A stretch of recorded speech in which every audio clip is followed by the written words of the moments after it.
मेरी मैं ये कह रहा था कि मेरे फादर की रोप हाँ शॉप की बिजनेस है कौन सी और रोप कौन सी शॉप जो रोप रोप हाँ रोप रोप रोप जी है, तो वो 36 ईयर से चल रहा था, हाँ बट हाँ लास्ट थ्री ईयर्स वो पूरा से बंद हो गया लास्ट ओके ओके दिन।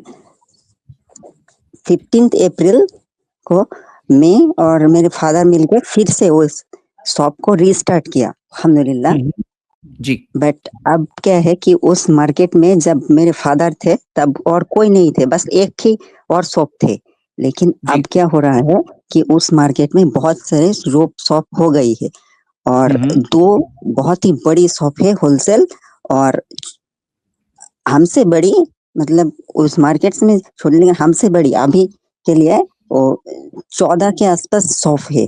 तो अब 14 क्या हो रहा है, हाँ, हाँ अब क्या हो रहा है कि उनके पास कैपिटल बहुत है और वो कह रहे हैं हम जिसमें माल खरीद रहे हैं तो हमसे कम दाम में वो बेच रहा है, तो अब हम्म हम उनसे कॉम्पीट कैसे करें, ऐसे ही। बहुत ही अच्छा सवाल आपने पूछा है। ये कितना पुराना बिजनेस है उनका?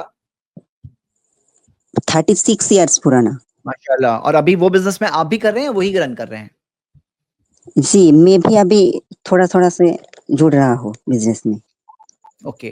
कौन से शहर की बात कर रहे हैं आप, रकीबुल इस्लाम भाई? ये वेस्ट बंगाल से, वेस्ट ओके बंगाल। जी जी ठीक है, बहुत ही अच्छा। फवाज भाई आपके कुछ सजेशंस? देखिए अगर ऐसा कुछ है तो थोड़ा-सा डाइवर्सिफ़ाई करने की ज़रूरत है। ये प्रोडक्ट लाइन में अगर इनको जो है वो नहीं बच पा रहा है, कैपिटल इंटेंसिव अगर ये बिज़नेस इनका हो रहा है, वक़्त के साथ चीज़ें बदलती हैं, तो ये उन चीज़ों पे देखें, सब स्टैंडर्ड आइटम्स को देखें, कुछ ऐसी चीज़ों को देखें कि जो कि डाइवर्सिफ़िकेशन मोड में जाकर के और उन चीज़ों पे फ़ोकस करें, होलसेल करें, रिटेल करें, कुछ भी करें, ताकि कस्टमर जो है उन चीज़ों के बारे इनके पास और उनकी मार्केट बने, क्योंकि लेगेसी इनके पास मौजूद है। 36 साल का तजुर्बा मौजूद है, जो कि दूसरों के पास नहीं है। ज़ाहिर है कि वो कहीं न कहीं फ़र्क तो पड़ेगा उसमें, और अगर उनके पास कैपिटल ज़्यादा है, आप कम्पीट नहीं कर पा रहे हैं, तो आप दूसरे आइटम रखिए, क्योंकि बहुत सारी चीज़ें ऐसी हैं कि नायलॉन की रोप है या जूट की रोप है, बहुत सी चीज़ें उसमें बहुत सारी चीज़ें आती हैं रोप्स में भी। नायलॉन के नेट हैं, जाल जो होते हैं ना, और या बास्केट है, कुछ ऐसे आपको आइटम देखने पड़ेंगे, ढूँढने पड़ेंगे अपनी इंडस्ट्री के ताल्लुक से, जो आपकी इंडस्ट्रीज़ बनाती हैं, यानी कि जिस इंडस्ट्री से आप काम कर रहे हैं। तो थोड़ा डाइवर्सिफ़िकेशन मोड में अगर जाएँगे, तो आपको इंशाल्लाह कुछ ना कुछ फ़ायदा ज़रूर मिलने की उम्मीद है, अल्लाह ने चाहा तो। बहुत अच्छा माशाल्लाह। रकीबुल भाई मेरा भी ऐसा मशवरा था जो फवाज भाई ने मशवरा दिया ना, कि आप इसके अंदर कुछ वैरायटीज देख सकते हैं। जैसे मिसाल के तौर पे कुछ होती है ना स्पेशलाइजेशंस, जैसे अभी एग्रीकल्चर की कुछ स्पेशल रिक्वायरमेंट्स होते हैं, मरीन यूज जो होता है, मरीन यूज उसकी अलग चीज होती है, क्लाइंबिंग वाले होते हैं उनके अलग रिक्वायरमेंट्स होते हैं, मतलब ऐसे तो दसों होंगे, आप लोग बेटर जानते हैं। तो इसके अंदर क्या कर सकते हैं कि आप कोई एक में स्पेशलाइज कर सकते हैं, कोई एक में स्पेशलाइज कर सकते हैं कि ये कह सकते हैं कि भाई हम लोग made to order lens, colours, thickness, branding, मतलब कुछ सर्विसेज एक्स्ट्रा ऑफर कर सकते हैं। ये एक चीज हो सकता है, हो सकती है। या कोई एक निश मार्केट, जैसे होता क्या है, मिसाल दे रहा हूं कि क्या होता है कि एक जनरल में सब चीजों में कंपीट करने की जगह अब एक मार्केट लो, आप उसको टारगेट कर लो। रोप के सेगमेंट के अंदर कौन सी एक मार्केट है जिसको टारगेट कर सकते हैं, फिर उसको उसके अंदर स्पेसिफिक पब्लिसिटी ऐड कर सकते हैं। देखिए मैं ऐसे 10 आइडियाज आपको दूंगा, अब वो 10 आइडियाज में से आप कोई भी एक देखिए कौन सी चीज आपके लिए ज्यादा सुटेबल है। तो जैसे सेकंड चीज मैंने अभी जो मेंशन की कि कुछ वैल्यू एडेड सर्विसेज आप अगर दे सकते हैं, कि जैसे सामने वाला क्या कर रहा है, बेटर कैपिटल होने की वजह से, हो सकता है क्रेडिट सेल्स की वजह से वो बेटर सेल कर पा रहा है, या हो सकता है ज्यादा कैपिटल होने की वजह से उसका प्रोक्योरमेंट ज्यादा बल्क में होने की वजह से कम कॉस्ट में प्रोक्योरमेंट होकर ज्यादा सेल कर रहे हैं। आप इसको भी बीट करने की कोशिश कर सकते हैं अगर आपको इन्वेस्टर्स मिलते हैं जो, जिसके साथ आप क्या कर सकते हैं, बेअसलम वाला वाला करें। बेअसलम में क्या होगा कि आप ये कहें कि भाई सामने वाला आपके साथ जो इन्वेस्ट कर रहा है, जो इन्वेस्टर को कहोगे कि तुम रोप्स खरीद रहे हो, ये रोप्स तुम खरीद रहे हो, ये रोप का होलसेल प्राइस जो है, जो आज मैं ले रहा हूं, थोड़ी थोड़ी क्वांटिटी में मैं ले रहा हूं, तो मुझे पड़ रहा है सपोज फॉर एग्जांपल 50 रुपीज। लेकिन यही चीज मैं बल्क में लूंगा तो मुझे जो पड़ेगा यही सेम रोप 40 रुपीज में होगी।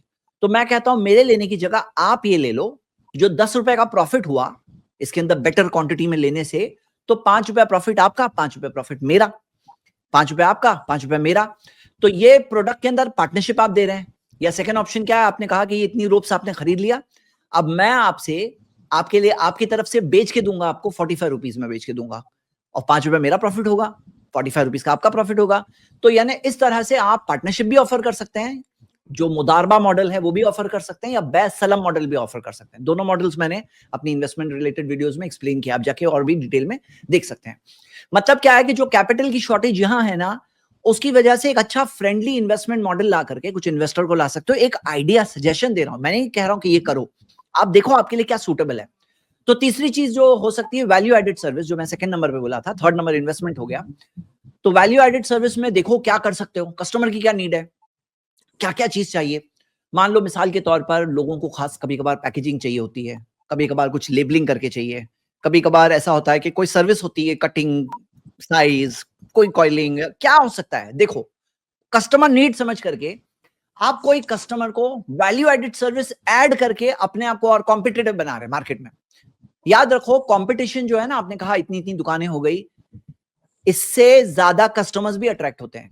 जहां पे कंपटीशन ज्यादा होने की वजह से ज्यादा कॉम्पिटिटिव एनवायरनमेंट होता है, तो कस्टमर्स को लगता है यहाँ हमें बेटर रेट्स मिलेंगे, ज्यादा वैरायटी मिलेगी। तो जहां एक कस्टमर आ रहा था वहां उतने ज्यादा कस्टमर्स भी आते हैं। तो competition is not necessarily bad, कभी कभार बैड भी हो सकता है, लेकिन कई बार कंपटीशन अच्छा होता है मार्केट के लिए, कि कई आते हैं ना तो बिजनेस ग्रो होता है। ऐसा होता है कई बार, नॉट नेसेसरी ऑलवेज।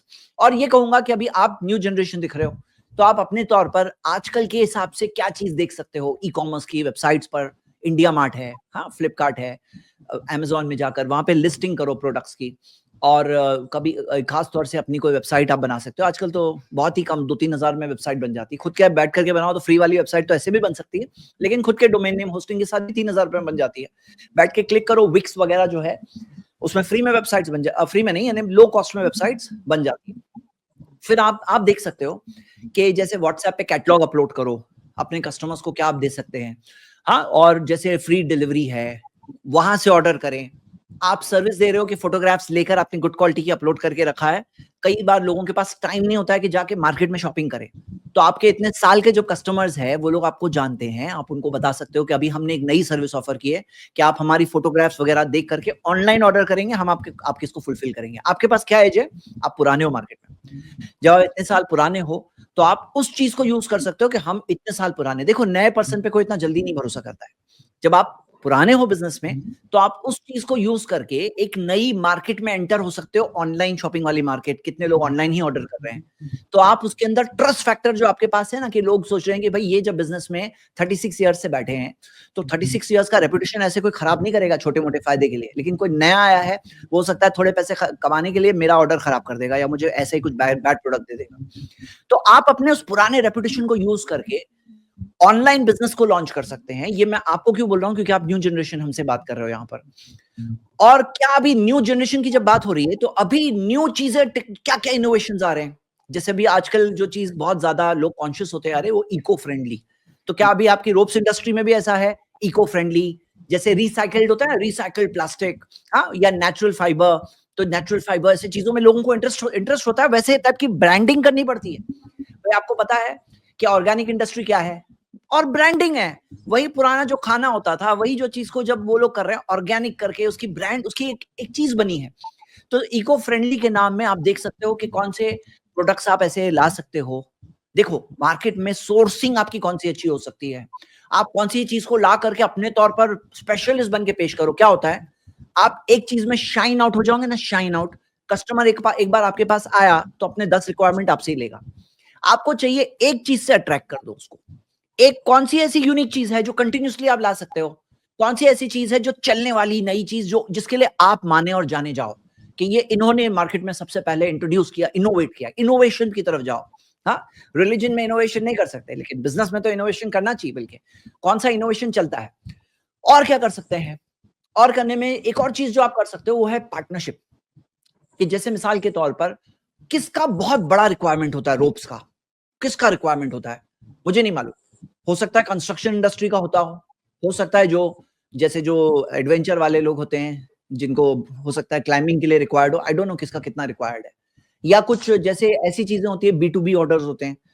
तो क्या कर सकते हैं आप, उनके साथ स्ट्रेटेजिक पार्टनरशिप किसी के साथ टाई अप कर सकते हैं, जो वहां की इंडस्ट्री को पूरा केटर करके पूरे बल्क ऑर्डर आपके पास आए। ऐसे कुछ ऑर्डर्स का टारगेट करो कि स्ट्रेटेजिक पार्टनरशिप के जरिए आपको बेटर ऑर्डर्स उसके अंदर मिले। और एक चीज जो मैं कहूंगा वो ये कि देखो कि एफिशिएंसी जो होती है ना, एफिशिएंसी कहाँ पर आप इंप्रूव कर सकते हो।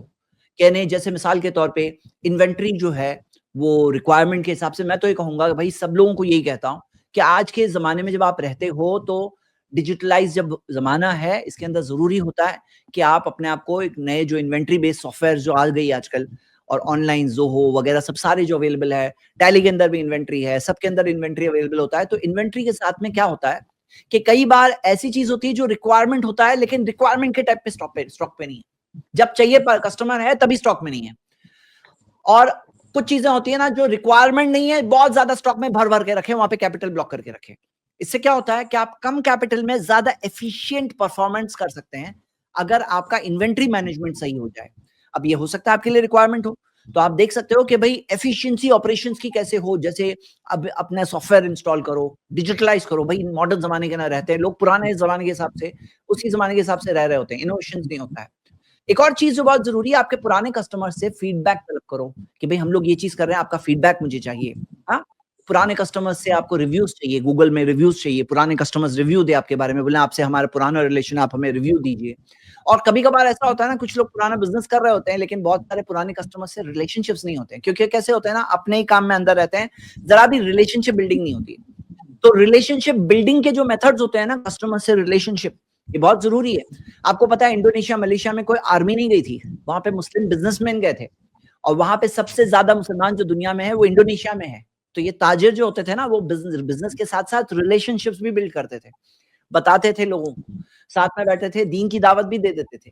तो बता क्या रहा हूं कि रिलेशनशिप एक बहुत इंपॉर्टेंट चीज होती है बिजनेस के अंदर, कि आपके कस्टमर्स के साथ आपके रिलेशंस कैसे हैं, उसके बेसिस पे आप बिजनेस को ग्रो कर सकते हैं। तो ये मैंने जस्ट कुछ टिप्स दिए, फवाज मैंने टिप्स दिए, आई होप इसमें आपको कुछ काम की बातें मिली होगी। एक चीज जो मैं और इसमें ऐड कर दूं भाई के लिए, एक पोर्टल है जेम पोर्टल करके, गवर्नमेंट ई मार्केटिंग या गवर्नमेंट ई मार्केट प्लेस करके जेम पोर्टल, आप उस पे भाई अपने आप को रजिस्टर करिए, और जितने गवर्नमेंट टेंडर्स होते हैं, जितने गवर्नमेंट सप्लाईज के काम होते हैं, खासतौर पे आपके काम में, क्योंकि मरीन, आप वेस्ट बंगाल में हो तो वेस्ट बंगाल में आपका ये फिशिंग और मरीन का बहुत बड़ा काम है, वहां पर पोर्ट है वहां पर, और ये फिशिंग का एक बहुत बड़ी इंडस्ट्री वहां से जो है वो होती है ऑपरेट। तो वहां पर जाहिर है कि आपकी जो लोकल गवर्नमेंट है, स्टेट गवर्नमेंट है, या जो भी पोर्ट अथॉरिटीज हैं, उनको रोक का काम बहुत रहता होगा उसके लिए, एंकर के लिए या शिप होल्डिंग के लिए या फिशिंग के लिए। तो आप उसके थ्रू वहां पर भी आप B2B सप्लाई से गवर्नमेंट सप्लाई आप वहां पर कर सकते हैं, तो इसका भी आप इंशाल्लाह फायदा उठा सकते हैं, आपकी हेल्प इंशाल्लाह आपकी से हो जाएगी।